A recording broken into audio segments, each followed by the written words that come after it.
What an incredible game of Test cricket. It was an absolute pleasure to watch Test cricket after so long, and I think Virat Kohli, as also said in the press conference at the end of the Test match, of the importance and the beauty and the value of how much everyone enjoys Test cricket. We are all with him in that one. What a brilliant Test match that was. He also said that he hopes that fans back home also enjoy the Test match and love Test match cricket. But hello Shruti, how are you?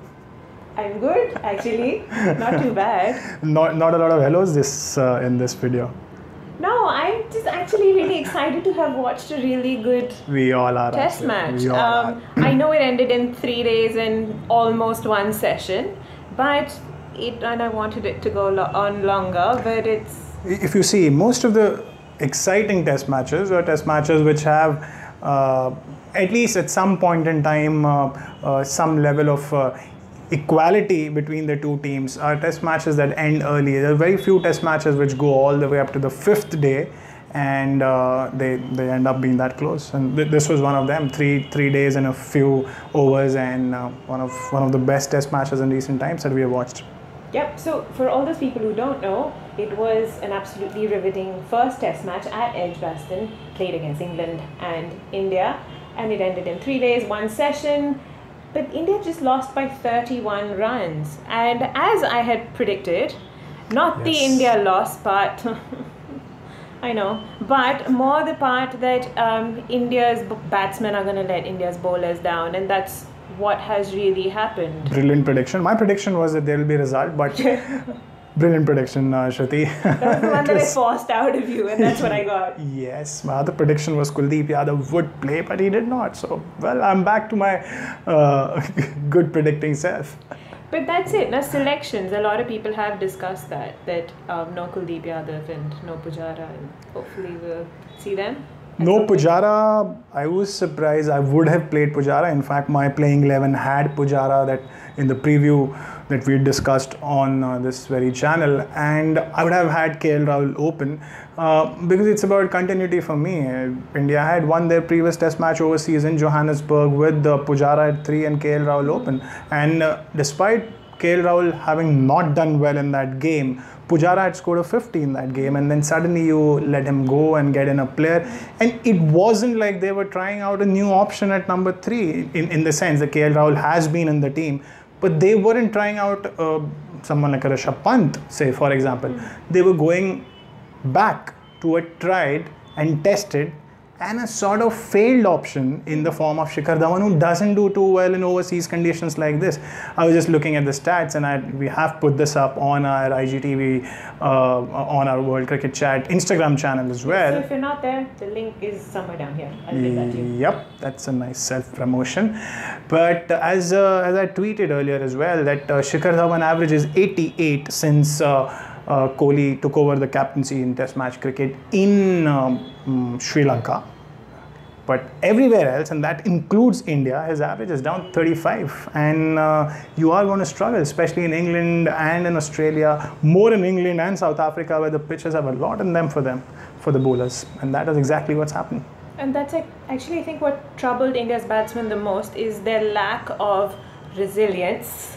Back to that word, and just lack of application at the whole thing. You know, that's the most disappointing thing to have seen. Where I think Virat Kohli scored 200 runs, and the rest of Team India scored 214 is what I had read, if I've got my stats right. Yes, at one point in time, and this is what the problem was when Sachin Tendulkar led the side. In fact, when Tendulkar led the side, and when I say led the side, not just as a captain, we're talking about led the side as a batsman, there was not a lot of other support till the likes of Ganguly, Dravid, Lakshman came in. And in fact, not a lot of support from the bowlers either. In this case, Kohli had support from the bowlers. Kohli looks like he has support from the batsmen, because these are batsmen that have at home especially, and in certain conditions away like West Indies and in Sri Lanka, have done reasonably well. But when it comes to I would just add one small thing here before I get too critical about any of these Indian batsmen. The closeness of the contest. India won the match by 31 runs. Oh, sorry, England won the match by 31 runs. I think for a minute you thought that something nice has happened. Or that my prediction went wrong. Yes. But England won the match by 31 runs, and it was a low-scoring match.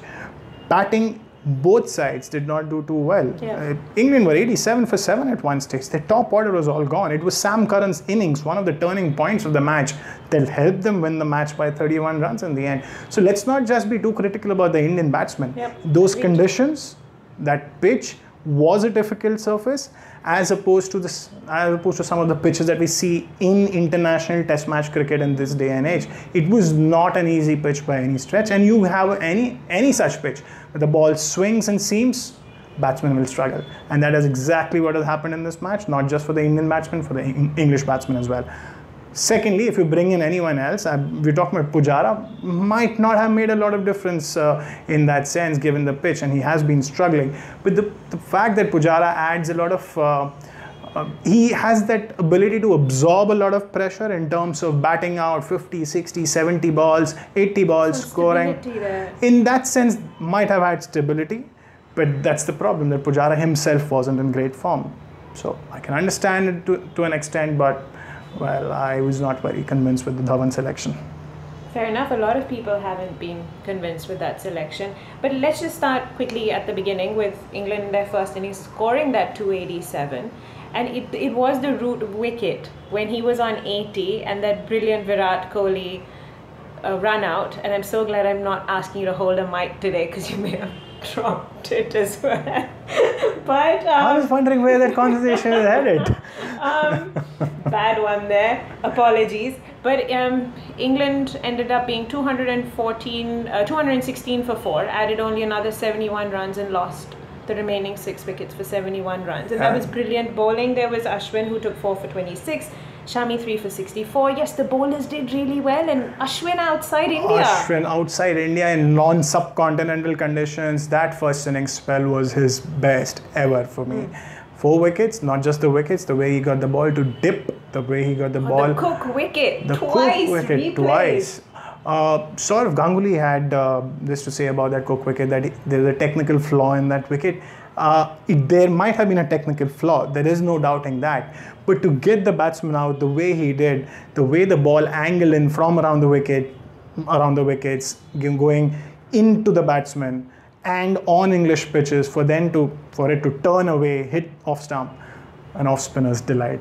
I have a feeling that Ashwin might trade 200 wickets that he has taken in India to just see those 2 wickets over and over again in his. You know, it's interesting because I saw a Crickwiz tweet which showed Lyon taking in Cook the same way at Sydney, and now these 2 exact wickets that Ashwin took of Cook, they're all 3 of them seem like action replays. And in fact, action replays for sure. I had mentioned this earlier in one of my tweets as well, that the way Ashwin bowled in that first innings so reminded me of Nathan Lyon, the way he bowls in not so helpful conditions. Now the difference here is that Lyon does rely a lot on his top spin, on a lot of he bowls it like this. Ashwin is more an off spinner.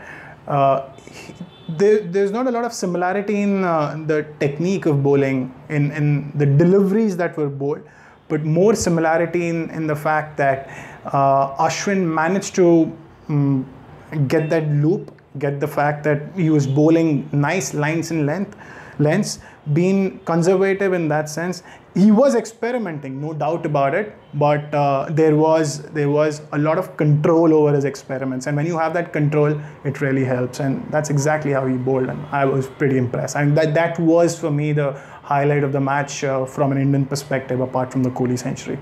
Yes, speaking of Kohli century, let's get on to India's first innings, which I think it was only Kohli. 149, he farmed the strike really well, and I think that's what ended up giving India a chance. Otherwise, India would 100 for 5. And probably 100 for 7, because Kohli was dropped. Hardik Pandya was dropped. Yeah. After, he was dropped at 21 as well, but he was dropped at 100 for 5.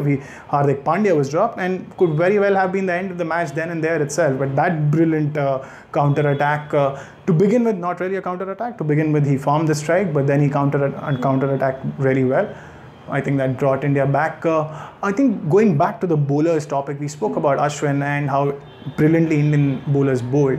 I personally think that one of the two turning points of the match, one of them was obviously the Sam Curran effort, but the first turning point for me was when England got off to that start, 200 odd for 4.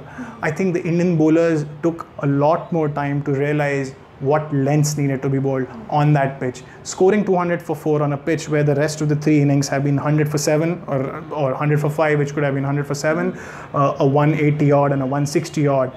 It was too many runs on that day one. And that, I think, is where India lost the plot to an extent. Interesting. Now, but again, can we get back to Kohli's innings as to how brilliant it was? Yep. And it's also interesting, he did make that effort of batting ahead of his crease. He made those changes, and it's something I think which commentators also pointed out is a change that Hardik Pandya made midway in the match as well. Dinesh Karthik also tried the same, but he struggled. So it's not just about making those changes, it's about making changes that you think would help you. Very frankly, the way Stuart Broad, Jimmy Anderson, Ben Stokes and Sam Curran bowled over the 2 innings, I know Broad did not have a great first innings, but the way they bowled overall, Indians were left with no option but to try out things that might help them. It was hope against hope. Dinesh Karthik batted outside his crease on the 3rd evening when the bowlers were slagging a little because they were tired. Probably he got away. As soon as the 4th day started, fresher bowlers, well, the technique did not help. So it's not just about batting outside the crease. I think Kohli did a lot of other things right in that innings. And mental toughness, I think Kohli in that first inning played a very Rahul Dravid-esque inning. That century was pretty Rahul Dravid-esque, not just in the fact that Rahul Dravid was the only run scorer in that 2011 series, and Kohli seems to have started in that same vein, not just in that respect, but in the way he batted technically. I think one of the most brilliant innings that you would see in an overseas test match. Brilliant it was. Now, if Virat Kohli was brilliant, Sam Curran was brilliant, the 20-year-old. 63 runs of 65 balls in the second innings. In the first innings, he took those brilliant 4 for 74, those 4 wickets, which just blew India away as well. I know you were praising Anderson and Broad and the rest of the bowlers as well, but Sam Curran, brilliant stuff. Left arm seamer. India has had problems with the left arm seamers, but for him to come out at 20, score all those runs, take all those wickets. India were 50 for no loss in reply to the English score of 287. And at that stage, India's not had a great opening partnerships overseas, and not just overseas, even back home, they've been struggling. And for them at that stage to then score 50 runs was a good start. And at that stage, you would think that India were probably ahead of the match. But for him to come back, come into the attack, take 2 wickets immediately, then get the 3rd wicket, and obviously later on in the Indian innings, the 4th one. But the way he bowled to Murli Vijay first, got the review right, then he had KL Rahul. Well, that shot was probably uncalled for, too aggressive for those conditions. Yeah, more KL Rahul's fault than anything else. Yes, he could have let it go that early in the innings. And then Shikhar Dhawan edging 1 to the slip. So I think when you talk about Sam Curran, the seam and the swing that he got, I think most batsmen would have struggled. He doesn't have that much of pace, which might go against him when the conditions are not really conducive. But in these conditions, I don't see how India is going to play him in the rest of the games as well. They will probably have to take that step forward for him as well. Kohli was batting outside the crease for Anderson and Broad, but I have a feeling he might have to do the same against Sam Curran. A lot of the other Indian batsmen might have to do the same again. The good thing about Curran is that he can get the ball to go away from the right-hander as well. It's not just the in-swinger, which is a stock delivery. He has that ball that can go away, and that can cause problems as well. So that's the one point about Sam Curran. The batting, that for me was a turning point of the match. I think 87 for 7, even if they would have added, as you expect the last 3 batsmen to add, say 30, 40 more runs, India were cruising, 120, 130 being the target. But for him to score 65 or whatever he did, I think that was, for me, it was one of the 2 turning points. Yes, he was pretty flamboyant there at the end, and I think a very well-deserved man of the match. It was good to see that as well. Yes, it was. Nasir Hussain, in fact, had this to say about Virat Kohli's captaincy, that when Sam Curran was batting for some reason, he did not get Ashwin into the attack for a long time. I think 1 hour into his batting, Ashwin came into the attack, and that's something which was surprising as well, because Ashwin was bowling before Karan came came onto bat. Ashwin was taken off the attack because Mohammad Shami, who had got Sam Curran out in the first innings, he was brought into the attack. But I thought Ashwin, and there's a left-hander there against him, he should have been brought in probably from the other end, or probably Shami should have been called up from the other end, and that is where I think might have missed a trick, but well, you learn. Yeah, these are all really small things. Sometimes there are small things you might be nitpicking on, but there are things that sometimes you think are obvious. And Ashwin bowling against the left-handed batsman was obvious. It was a discussion. You would want that to be an obvious thing, that he has that record against left-handed batsmen. Well, we're talking this because it did not work. The decision from the captain to bowl other bowlers did not work. Very well have had Shami taken his wicket immediately, just the way that he did in the first innings. And because in the first innings, Shami got him out twice. Once the catch was dropped by Dinesh Karthik, and very similarly, he got him out the next day, the third day, the second day, early morning. So, well, sometimes things work, sometimes they don't. Yes, they don't. But what worked was something I remembered you said from our last video regarding Ben Stokes. Yes. Yeah, that was genius. It's not about genius. In fact, that's not a prediction that I made. I've been saying this, that when you have someone like Ben Stokes, like a Shakib Al Hasan, and like a lot of these all-rounders who have been proven customers, you just don't discard them because they've had a couple of bad months, so to say. He did not have a great IPL. But IPL is different cricket. It's not test match cricket. Yep. IPL does not give you, or T20 cricket does not give you a chance to make a comeback. Those 4 overs are it. When you're talking about test match cricket, you don't have a great spell. You can go back. You can try and overcome those issues. He did not have a great time with the bat. Ben Stokes struggled with the bat. But when you have that kind of a fiery performer who can deliver with the ball, you need to back him. Now, he's probably not going to be there in the second test match, and you will realize how much England would miss him.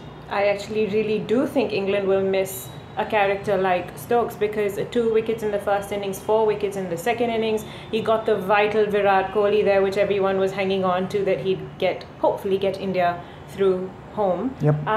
And yeah, brilliant stuff. But yes, probably sorely going to be missed. But who would replace him is going to be the news question. Of Chris Woakes probably coming in. Is he fit now? I guess so. Even before the first test match, he had played some county cricket, but now he's more match fit apparently. He should be one option. The other option is dependent on the pitch. Again, there is Moeen Ali. He was a part of the squad released to play in the T20 Blast during the game, but Moeen Ali is an all-rounder, adds bowling, but he's a spinner. Now, depends on the Lord's pitch, depends on the conditions. Lord's usually does not help a lot of spin. So I'm not very sure whether Moeen Ali would be a like-for-like replacement for Ben Stokes. Chris Woakes, more a bowler than a batsman, but I think given Stokes' batting form has not been great in any case, I think might not be a bad option.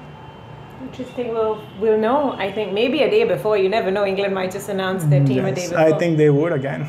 They are 1-0 ahead, and I see no reasons for them to not show that kind of confidence. Yeah, I think it's nice when teams announce it a day ahead. It gives us something to talk about as well. But it's also nice when teams do not announce their teams 1 day in advance. There's a lot of speculation at the toss, and you want the captain to... And then Twitter goes mad when there are certain players which are not there. Twitter goes into a meltdown anyway, so it doesn't matter too much. So is there any point I've missed today, Suneer, for the first test? Well, I think you covered it all. More importantly, what happens in the second test match? Yes, that is very important. And yeah, I guess I've asked you about Stokes not being there in the second. But can I tell you like an interesting fact? That England haven't beaten a subcontinental side at Lord's since July 2011. Does that mean my prediction from last video of India doing better? You can probably repeat that prediction for people who did not watch that video. So people who did not watch it, I did say it's a great opportunity for India to now level up. And it's the first innings of both teams that could be quite equal. It's the second innings where India's batsmen and bowlers could create winning possibilities. So first innings being equal is what happened in the first game as well. So you're saying something could repeat? Something similar, but it's just the second innings where... So basically what I'm trying to say is going to be another good, close game. I hope so. I just hope that it's a good, close game. Something that has a result. Say by the 4th day. I don't mind it getting over in 4 days, but if it gets close, well, my day is made.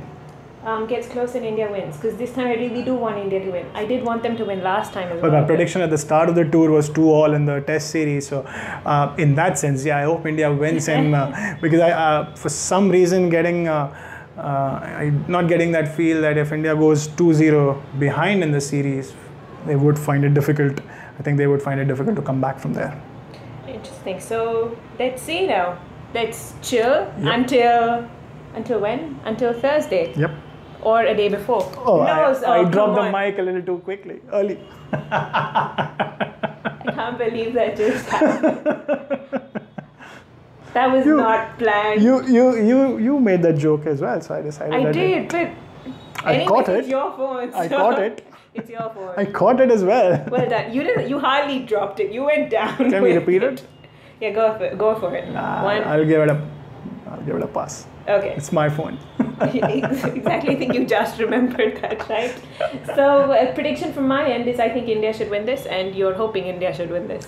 No, I'm hoping that it's a tight match, and if India wins it, it's a tight series as well. In terms of the prediction for the playing 11, I would say that India might go in with the same lineup, except Pujara coming in for Dhawan, unless it's a very spin-friendly pitch, in which case a second spinner might play. And who would that be? Kuldeep Yadav. Super. So Yadav for? Yadav. Okay. I knew you were going to say that. Is giving you the opportunity. So that's really about it. But it's actually not it. There's one really important thing I'd like to say. We are on Instagram. Suneer does put regular videos up of interesting We get a stuff. few views. A few views, yes. And so if you are on Instagram, do check out our IGTV. I will put again the link of our Instagram below. And there's an interesting review at the end of every day's play from Suneer. And I need to jump in and start doing stuff on it. So I'll do that as well. But that's about it. So thank you for listening, watching, and do subscribe, do share, do like. And bye-bye. Yeah, bye.